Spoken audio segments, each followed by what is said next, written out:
अस्सलाम वालेकुम, इट्स मंसूर। आज हम अपने यूट्यूब चैनल पे कुछ तड़कता भड़कता लेके आए हैं। 10th की सीरीज को शुरू करने वाले हैं। तो 10th वाले बच्चों, आज मजा आने वाला है। तो भाई साहब, सबसे पहले तो मैं उन सारे बच्चों को कॉन्ग्रेचुलेशन बोलने वाला हूं जो बच्चे रेंगते हुए, गिरते हुए, कूदते फांदते 10वीं के अंदर पहुंच चुके हैं, क्योंकि आप उन 20 लाख स्टूडेंट में से हो जिन्होंने कर दिखाया। तो भाई साहब, आज हम अपने केमिस्ट्री के सबसे पकाऊ चैप्टर, केमिस्ट्री के खानदान से सबसे पकाऊ चैप्टर की बात करने वाले हैं। तो अपना दिल थाम लीजिए, उसको निकाल के फेंक दीजिए। Let's get start our chapter.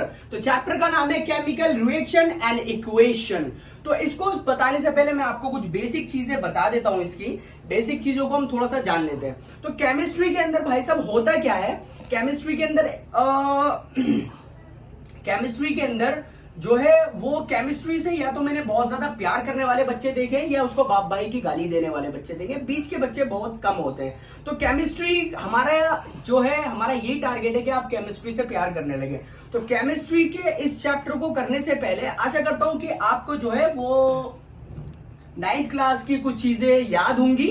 वैसे तो आपकी गजनी सी शक्ल देख के मुझे नहीं लग रहा कि आपको 9th की चीजें याद होंगी। चलो कोई बात नहीं, तुम्हारा भाई जब 10th के कॉन्सेप्ट को आपको बताएगा तो 10th के कॉन्सेप्ट के साथ आपकी सारी चीजों को क्लियर कर देगा। ठीक है, टेंशन लेने की कोई भी बात नहीं है। तो देखो भाई, केमिस्ट्री के अंदर बहुत सारे डाउट्स एक साथ आपके माइंड में आ जाते हैं। उन सारे डाउट से घबराना नहीं है, क्योंकि 10th की केमिस्ट्री बहुत ही ज्यादा टफ होने वाली है। और जी कमाल की बात मैं आपको बता दूं, इस साल होने वाला है आपके ऊपर बहुत ज्यादा लोड, क्योंकि बच्चा लोग इसी साल तो है हमारा बोर्ड। ठीक है, तो टेंशन लेने की बिल्कुल भी बात नहीं है। हमारे पास जो है वो, जैसे कि मैं आपको एग्जांपल देता हूं, एक हमारे पास एक बच्चा है। भाई साहब, ये बच्चा है, बहुत ज्यादा हंस रहा है, इसके 5-6 बाल मैंने बना दिए। इस बच्चे को अब स्टार्टिंग के अंदर क्या सिखाओगे? काउंटिंग 1 2 3 4 5। आप बचपन में 1-2 साल के अंदर इसको बोलने लगो कि बेटा 1 2 3 से आगे जाके एडिशन करना है, सब्ट्रैक्शन करना है, फिर 10th में जाके इससे आपको एक्स की वैल्यू निकालनी है। नहीं, बच्चा बोलेगा भैया गाल खींचने तक तो समझ में आता है, भैया मुझसे ना हो पाएगा, मुझे ना रहना जालिम दुनिया में, मैं जा रहा हूं दोबारा अम्मी के पेट में। तो भाई साहब, केमिस्ट्री के अंदर हल्के हल्के सारी चीजों को सीखने वाले हो। ठीक है, तो टेंशन लेने की बिल्कुल बात नहीं है, तुम्हारा भाई सारी कॉन्सेप्ट को आपके क्लियर कर देगा। ठीक है, तो ये आपके सामने आ रहा है पीरियोडिक टेबल। ठीक है, पीरियोडिक टेबल भाई साहब, इसको बनने में काफी टाइम लगा है, ये यूं ही नहीं बन गया। ठीक है, ये पीरियोडिक टेबल, इसके अंदर 118 एलिमेंट्स है। एलिमेंट्स की कुछ प्रॉपर्टी होती है। एलिमेंट्स के पास इलेक्ट्रॉन और प्रोटॉन होता है। प्रोटॉन जो है उसका पॉजिटिव चार्ज होता है, इलेक्ट्रॉन उसका नेगेटिव चार्ज होता है। इलेक्ट्रॉन के पास अपना एटम होता है जो उसके नेगेटिव चार्ज को क्रिएट करता है। ठीक है, बिल्कुल पढ़ने पड़ रहा है। अब मैं आपको जैसे कि बता रहा हूं, 118 हमारे पास एलिमेंट्स है, जैसे हाइड्रोजन हो गया, कार्बन हो गया, ऑक्सीजन हो गया, नाइट्रोजन हो गया। ठीक है, ये हमारे पास एलिमेंट्स होते हैं हमारे। ठीक है, जब 2 या 3 एलिमेंट्स के एटम्स आपस में मिलकर बॉन्ड बनाते हैं,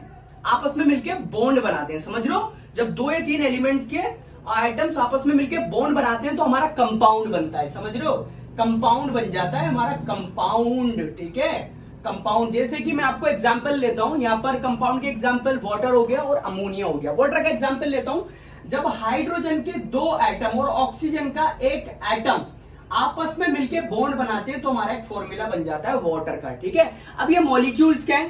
ठीक है, कंपाउंड के मॉलिक्यूल्स होते हैं। मॉलिक्यूल्स बोले तो कंपाउंड की यूनिट। ठीक है, मॉलिक्यूल्स ये बताता है कि कंपाउंड्स की क्वांटिटी कितनी है। जैसे कि फॉर एग्जांपल हाइड्रोजन, ये हमारा H2O,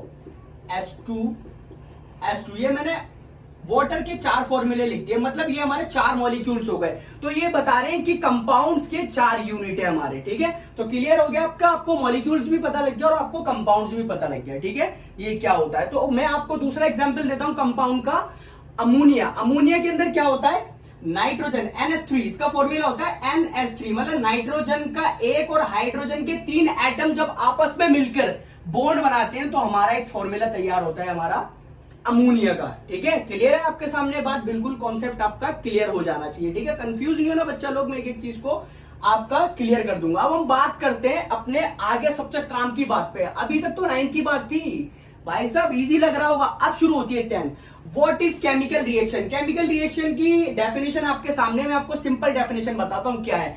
जब पुराने बॉन्ड टूटते हैं और नए बॉन्ड बनते हैं, जैसे कि एग्जांपल यहां पर है Zn प्लस H2SO4, जब ये आपस में टूटे और यहां पर आके नए बॉन्ड तैयार करे तो ये हमारा केमिकल रिएक्शन है। देखो जी क्या है, यहां पर S2, ये जो SO4 है, SO4 की गर्लफ्रेंड S2 है, S2 ने यहां पर इससे आगे ब्रेकअप कर लिया और ये बिल्कुल अलग हो गया, ठीक है। इसने क्या, SO4 ने, अच्छा जी तू अलग हो रहा है, ले मैं ZN को पटा लूंगा, इनने ZN को पटा लिया, मतलब यहां पर लड़कीबाजी चल रही है जिंदा, ठीक है। तो ये था हमारा पूरा आज की कुछ बेसिक इंफॉर्मेशन जो आपकी केमिकल रिएक्शन एंड इक्वेशन के चैप्टर से रिलेटेड था। तो आपको वीडियो कैसी लगी, प्लीज लाइक करें, शेयर करें, सब्सक्राइब करें, और आप अगर चैनल पे नए हैं तो प्लीज बेल आइकन को बजा दें ताकि आने वाली वीडियो आपको टाइम पे मिल सके, ठीक है। Thanks for watching.